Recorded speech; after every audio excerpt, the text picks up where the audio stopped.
ګیلمن ستا خپل نوم زما خپل نوم غیرات دی. غیرات غیرات دی. او بیا چې کومه په پیژندپاڼه کې دی مقصد شناختي کارت چې ورته وایي په هغه کې بیا حضرت نعیم دی. خو زما خپل د کلي علاقې او مورنی پلارنی نوم چې کوم دی هغه غیرات دی.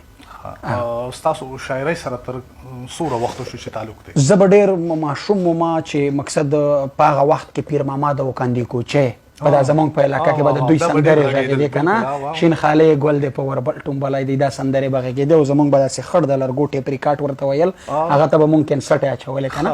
په هغه وخت کې به چې دوی په یو اړخ سندره ویله ما به په دې بل اړخ سندره پسې ویله. نو په هغه وخت کې د ډېر ماشوموالي نه ما ته په ځان کې دا معلومات کېده چې په ما کې دا ټیلنټ شته، دا کمال شته په ما کې. بیا ولسي شاعري زه که دا ووایم چې زه بیخي په ښه او بد پوهېدلی یم، د دې شعر د شاعري سره مې شوق او علاقه ده. خو بیا به مونږ په وزیرستان کې لغتونه فی البدیه شاعري نه وي، دوه کسان یو اړخ ته ودرېږي، دوه بل اړخ ته لکه سوال جواب سره وایي او بالکل ډایرکټ وایي. هغه اوس هم شتون لري؟ مطلب اوس هم شتون لري او په ما کې اوس هم هغه شی بالکل سل په سله موجود دی او ښه تیز دی. او خو صرف یو سړی درته بل مخامخ ودرېږي، که اوس ته ماته ووایې چې زه د بونیر نه راغلی یم، ته دا کیسه ټوله ماته په شاعري کې وکړه، نو زه دا اوس هم درته ویلی شم په شاعري کې، لکه دا د لغاتو دغه په مونږ کې تر دې دمه څومره شاعري کړې ده تا؟ یاره ډېر ملګري داسې وو زما چې مقصد د کتاب شکل یې ورکړی وو، د کابل جان ملګري وو، خو زه که هر څو کتاب ته جوګه نه وم، خو دوی بیا هم کوشش کړی و، نړۍ مننه چې دا کتاب شکل یې ورکړی وو. خو البته زه 1% هم ترې مطمئن نه وم د هغې شاعرۍ نه یا د هغه کتاب نه چې دوی چاپ کړی وو. خو بیا د دوی مینه وه چې دوی د کتاب شکل ورکړی وو او یا کله برباد شوم نوم مو ورته انتخاب کړی وو. هغه یو کتاب شاعري وه او نور په فیسبوک کې بس دا شعرونه داسې دي چې زه یې لیکم نه خپل، البته دغسې په یاد ده، تا به ډېره زما ویډیوګانې او پروګرامونه کې سره مخامخ، نو دغسې وایم راوایم بس چې څه په زړه کې راشي د وطن د حالاتو مطابق هم هغه فی البادیه سوچ مې دی چې کوم هغه اول و. البته دا دعوا کله هم ما نه کړې ده او نه کولی شم چې زه مقصد شعر پوره په معیار یا په تله برابر لیکم، خو دومره ده چې د دې نه مطمئن یم چې زما خپل ولس چې زما نه څه غواړي په فضل د خدای چې رومان به د نش په حساب رومان د نش په حساب دی، مزاحمتي او حماسي شاعري د مقصد خلک راپارول دي او خلک په خپل درد پوهول دي، بس دا کوشش. تعلیم دې څومره دی؟ تعلیم خو درمان صاحب تر دویم ټولګي پورې زده کړې مې. ولې دې پرېښوده؟ زه دومره قابل وم د کیمرې په سترګه به زما د علاقې خلک ما ویني، په چې کله هم امتحانونه وي په دې کې 9 پرچې وي، په هره پرچه 100 نمرې وي، تا ته پته ده.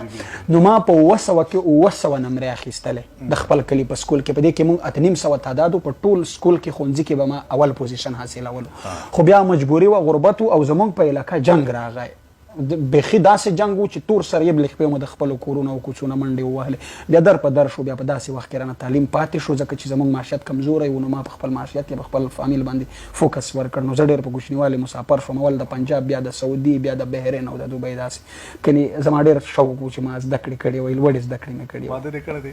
واده مې کړی دی. 2 مې لوڼه دي، 2 مې زامن دي.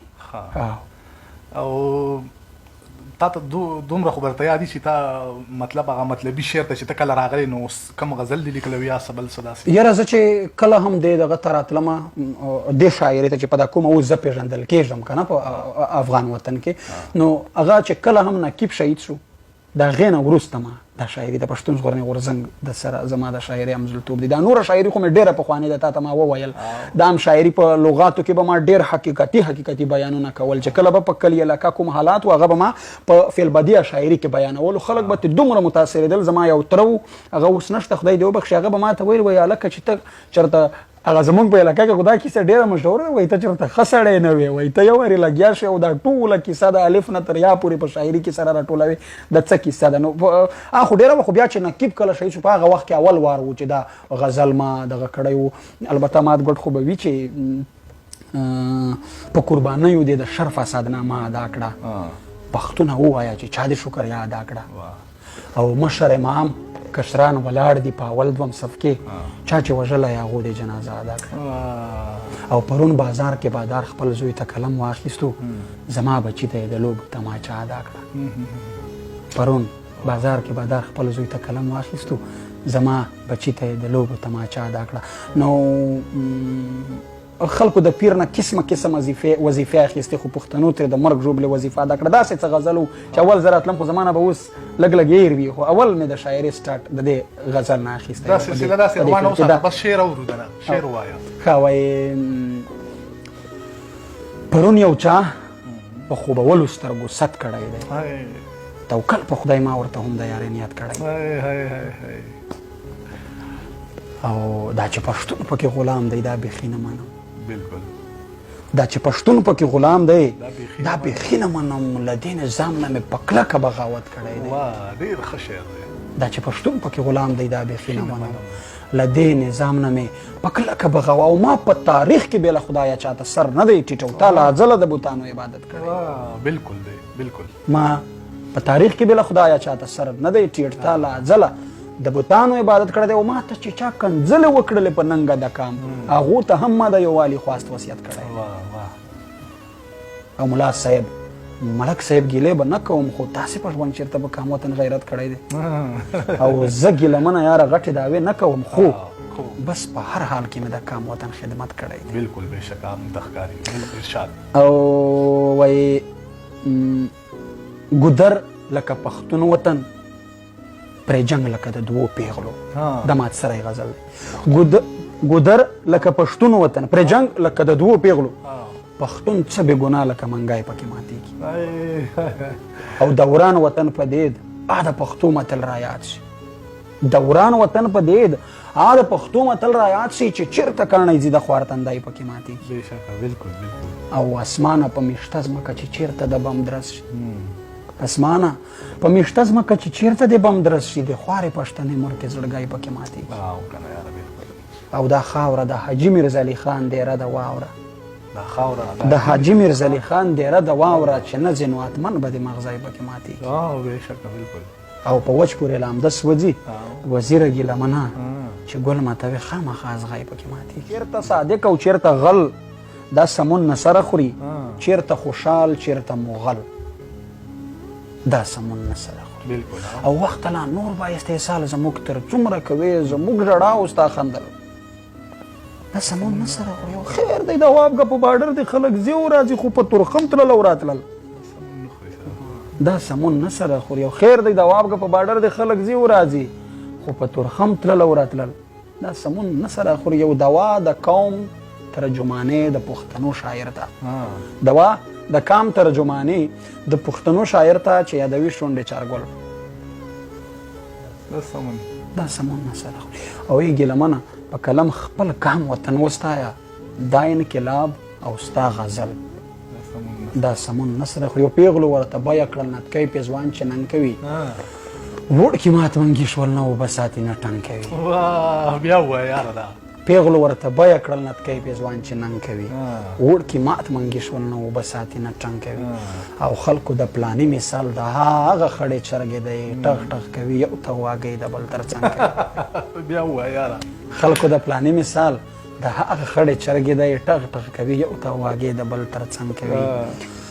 او یا خلکو نه دا کیسه خو بالکل عقل نه مني. دلته تور کارغه دی په شاهین باندې غورځنګ کوي.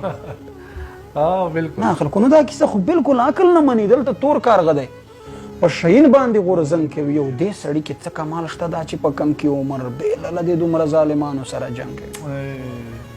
دې سړي کې څه کمال شته دا چې په کم کې عمر بې له دې دومره ظالمانو سره جنګ کوي. او دا چې په کوڅو ګرځي پښتون ولس ته خیر غواړي هغه ګیلمن وزیر دی خو یې لکه ملنګ کوي. او ای پرون یې زه بدنامه ولم خو نن خپل بدنام شو. هغه تورمخی سړی څوک و مکمل بدنام شو. او نارې پرې وشوې لا ټکه تر کابله پورې نارې پرې وشوې. پرون یې زه بدنامه ولم خو نن خپل بدنام شو. چا چې له خپله کوره غلې کړې هغه غل بدنام شو. او نارې پرې وشوې لا ټکه تر کابله پورې هغه تورمخی سړی څوک و مکمل بدنام شو. او خدایه هغه خلک رسوا غواړو په درس جهان کې د چا په خوله چې د پښتون د شملې ګل بدنام شو. خدایا هغه خلک رسوا غواړو په درس جهان کې د چا په خوله چې د پښتون د شملې ګل بدنام شو. او وایي د ورور پر ضد مې د تربور په څنګ کې ودرېدم فصل د سپین یم او د تور په څنګ کې ودرېدم. او د وخت طوفان رانه کابل او پېښور ورانوي زه لاړم د لاهور په څنګ کې ودرېدم. او خپو کې زنځیر په خیال کې ډول د ازادۍ غږوم زه هم مزدور یم د مزدور په څنګ کې ودرېدم. او د چا چې خوله زما د پلار او ورور په وینو سره ده زه هم د هغه هدم خور په څنګ کې ودرېدم. او ما ګیلمن که څوک غدار بولي په دار مې دې کړي خو چې پښتون یم د منظور په څنګ کې ودرېدم. ډېر ښه دی یار. په کاڼو مول اسمان پرېږده تذکره ونیسه ګریوان پرېږده هر یو ارمان مې د طالب وجنه ما لکه وران وزیرستان پرېږده. مننه ملګرو، موږ سره تر دې دمه ناستئ. تاسو دغه و ګیلمن پښتون تاسو واورېده، د بل پروګرام دپاره او د بل راتلونکي پروګرام پورې موږ اجازت غواړو. الله پامان.